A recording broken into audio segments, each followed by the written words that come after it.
This is a Mercedes 280 SE. It's from 1971.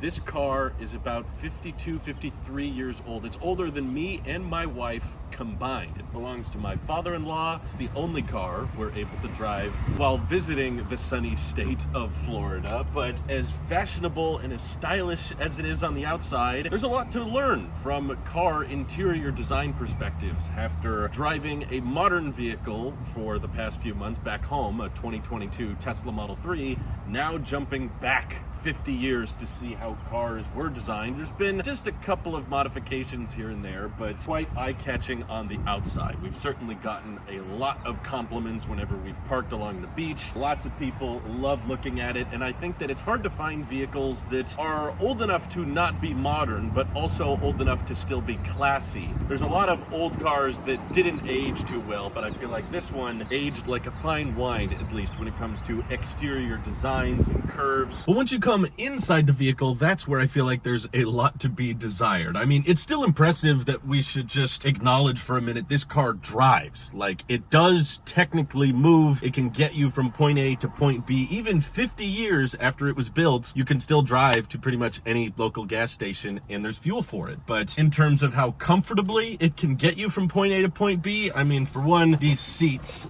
they just kind of feel like one slab of, I guess, styrofoam, and they don't have much support. And of course, the headrests have basically completely deflated. I don't know exactly how you were supposed to drive like that. I assume it didn't look like that when it was new, but they had just a different perspective on vehicle design back then. Like, I was shocked because I've never driven a vehicle this old before that cup holders were not a thing. I can't tell you how many times while driving this car on our trip for the past couple weeks, we've run into situations where we've got our water bottles or we got our drinks from the restaurant and we just want, you know, something easy, something nice to hold it while we're driving around in this kind of bumpy vehicle that's constantly shifting at the wrong times. It's an automatic still, but you feel a lot of that motion and there's definitely a lot of shake from the motor. I'm sure there's some aftermarket accessory we could probably put in here, but yeah, you've got your gear selector down here, and even though it's an automatic, there's technically no drive. You just have 4, 3, and 2. We tend to leave it on 4 most of the time, but definitely was a bit confusing getting in because I was like, I don't think this is a manual, but at the same time has several different gear selections to choose from. I'm pretty sure the only modification to the interior is probably this cassette player here, which was clearly done a while ago. We've got some of the screen kind of melting off a little bit there, and it does technically work. You can tell some of the speakers were added later on, but we're pretty much only getting music from the right passenger speaker right now. We're not hearing much come out from a much larger speaker from this side of the vehicle. I guess it's disconnected. It probably can be fixed, but that's pretty much all you have in terms of music. We do have air conditioner controls, but unfortunately they are all pointless because no cold air comes out of this thing. I have no idea if the heater works because it's always been so warm when we're here driving it around. I'm just gonna go ahead and assume it doesn't, but they made a lot of odd design choices way back in the early 1970s. Like, for instance, I'm sure there's some way of deciphering this odometer, but none of the digits are 6 across, and I'm sure there's well over 100,000 miles on this vehicle, but I honestly have no way of knowing because there's only 5 figures going across in the speedometer. Also, something that really bothers me about the fuel gauge, it probably doesn't bother most people, but I'm picky, is like, okay, we've got 4 out of 4, and then we have 2 out of 4. I would just say 1/2, but then another tick down at the bottom. So there's like 3 total ticks, but it's out of 4. So when the needle gets down to that first tick, I'm not sure if that means a quarter tank or 1/3 of a tank, or I don't know. It's just like inconsistent naming, and I would just prefer, you know, just full, half, quarter, empty. But I don't know, they may have thought that was intuitive or simple to just have 3 ticks going across the side. And also, of course, what car is complete without a analog clock? You've got a clock right there in the middle, and even though the battery on this vehicle works and, you know, we can start it and we can fire up the cassette player,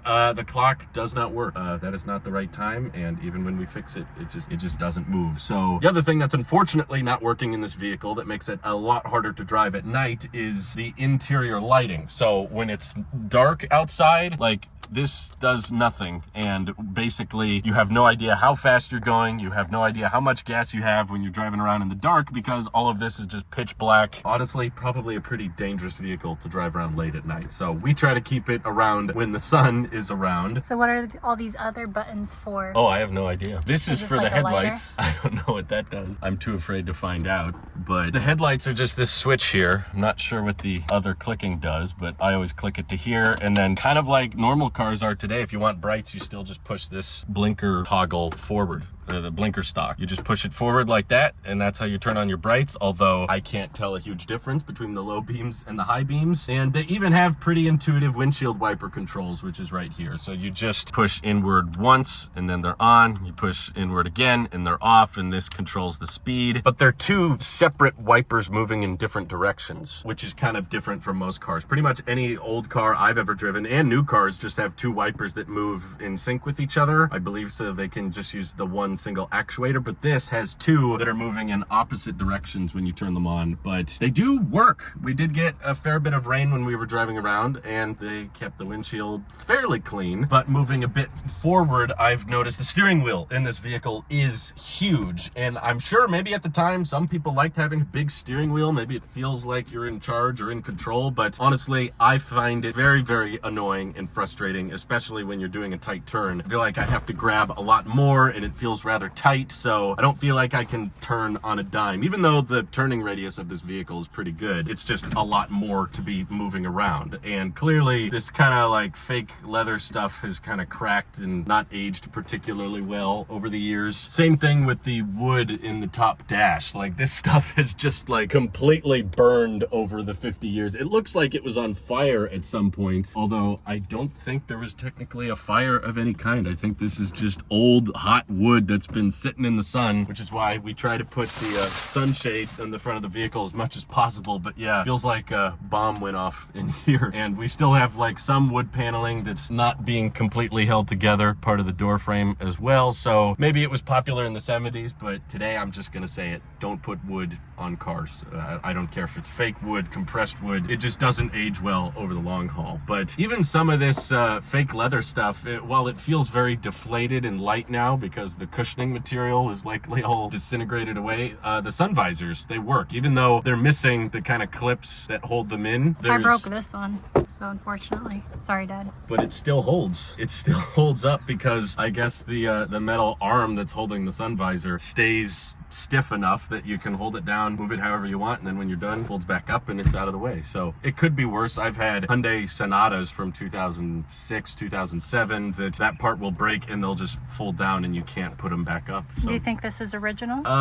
Probably, although it could be replaced. If it was replaced, it was probably a long time ago. This does not feel like a new-ish part in my view. But the mirror still holds up. This part was out and dangling when we first got in the car, so we just kind of stuffed it back up like there and it stays, although this light does not turn on. And one big benefit of this vehicle compared to our Tesla back home that I have to give it credit for is the rear visibility. So obviously this was many decades before cars were getting backup cameras in them, so you gotta turn your head around like a traditional vehicle. And when I do, like, I can see so well, I guess partly because the headrests are deflated, but there's also no headrests for the second row, which means that this back window is almost the exact same proportions as the windshield on the front. Like, the dimensions almost line up. So if there was some hypothetical way to like turn the whole seat around and face that way, you could drive around almost as easily as you can with the front windshield. So I've been very impressed with how easy it is to see both directions just by doing this way. I feel like newer cars tend to cheap out and go a little bit more aerodynamic focused on the back glass, whereas this car is almost pretty symmetrical down the middle in terms of the roof slope on both the front and the back. Although one downside of visibility in this car, I'm not sure if this is part of the original design or not, but this side view mirror, oh yeah,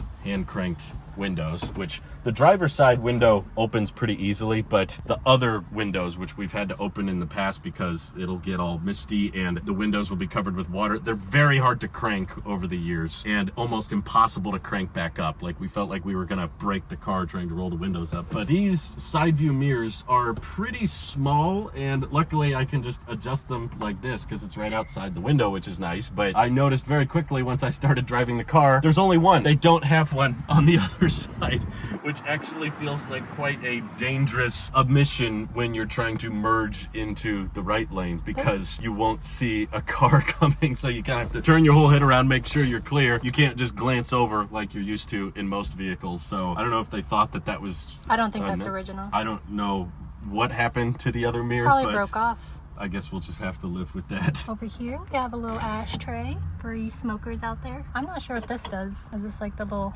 Oh yeah, it's a little lighter. It's your cigarette lighter. Here's the storage for registration, stuff like that. It's a decent amount of space. Here's the air thing that doesn't work and doesn't blow anything. I get actually a bit of airflow out of my vent, but only when the car is traveling fast. So I'm pretty sure that there's just wind coming through this thing, because I'll feel it even when the air conditioning is off. But yeah, basically whatever the air temperature is on the outside of the vehicle, that's what it's going to be on the inside. But the door handles to get out are pretty narrow, pretty small. And one downside of having so much like metal pieces on the exterior of the car is when it sits in the sun for a long time, it will just get super duper hot, and it becomes really hot to touch everything. And just to get in the car, you feel like you gotta burn your hand because of the pretty sure steel door handles on the outside, which have like a button mechanism that I can show you guys. And basically you just have to push in to unlatch it. And normally on the other side, I'd like to just lock it by pushing down like this, but that doesn't work. It's still open even when you push it down, so that means you got to use the key and lock it manually. That's the only way to get it down further like that. It's not like most car doors that we're used to today, where you just kind of grab them and pull like one singular motion. This one is like a push inward and then pull out at the same time to get it to open, but still have the old-fashioned locks this way. You have to do that a lot because there's no keyhole on the back doors. So when you want to unlock the back doors, you have to just grab them manually like that all the time. And we still have a spare though. A lot of newer cars don't even have spare tires in them. Similar to a lot of older cars, they didn't always open from down here. So you had to kind of lift things up to put them into the truck. But I would say a decent amount of storage room. I mean, we've got the spare tire out in the open. There's like holes and stuff you can see straight through the trunk, so definitely not watertight or anything like that. She's got reasonable amount to throw in some beach chairs and that kind of thing. She makes a lot of noises. I usually have to try twice on the ignition to actually get her started and going, and it makes a lot of noises on her way up to 20 miles per hour, but here we go. Okay, that was pretty quick. And then when you put it in reverse, it's like a full second. Getting it to go forward is a little bit of a trick. Wonderful visibility that way. But once you go in 4, you gotta shake it a little bit. And now we're good to go. We'll accelerate now to say 25, 30 miles an hour. See how she handles it. Cool, there you go. We gotta get up to speed on the freeway now. So I'm gonna coast into this turn a little bit. And let's time it. Let's see how long it takes to get to 60. Ready? Come on, baby. Can you do it? Can you do it? I'm basically flooring it right now. Is it gonna shift again? There it goes. Come on, you can do it. Almost there. And 60. Okay. I think that was like 24 seconds. About 24 seconds. But it did do it. And as you can tell, the cabin is very quiet. There's no cruise control, so I have to kind of keep my foot mashed on the pedal to keep it up to speed. It's pretty great. Speed limit's 70, so I'm cruising at 70, but I don't want the car to get much faster than that. I'm happy to say we were able to drive her like over 200 miles on this trip. We went several hours north and back again to visit old friends and some cool beach spots. We were worried. We weren't sure if she was going to make it, but she did, and she just makes a lot of noise and you get really hot along the way. You definitely smell a lot of gas when you're inside the car, which is not ideal. I'm sure she probably wouldn't even pass smog checks if she was in California. So while it's definitely not the most comfortable road tripping vehicle, I still think it's an impressive feat of engineering to design any kind of machine or product that can drive, 60, 70, 80 miles an hour and still be working 50 plus years after originally being manufactured. And I think that comes from a lot of the simplicity of the time. You know, there wasn't so many computers and software and little things that you can't work on yourself. That's part of the beauty of these older, more simple machines, is how basic a lot of the parts are, so they can be worked on for decades and decades. And I hope that more auto companies can pay attention to older vehicles like this and realize what ages really well and what doesn't age really well. What can we make mechanical that we know won't fail, and what parts and materials are going to stand the test of time. And overall, try to find designs that are more iconic. That's one thing that I feel like will always be eye-catching about this type of design, is it's just reminiscent of the period it was built, and people think back at all the stories and all of the experiences that this vehicle saw over the course of its life. So what old cars have you guys driven? What's the oldest vehicle you can attest to driving, and did you like it? What things do you miss about older cars? Feel free to let me know down in the comments below. Thank you all for watching, and I'll see you all in the next one.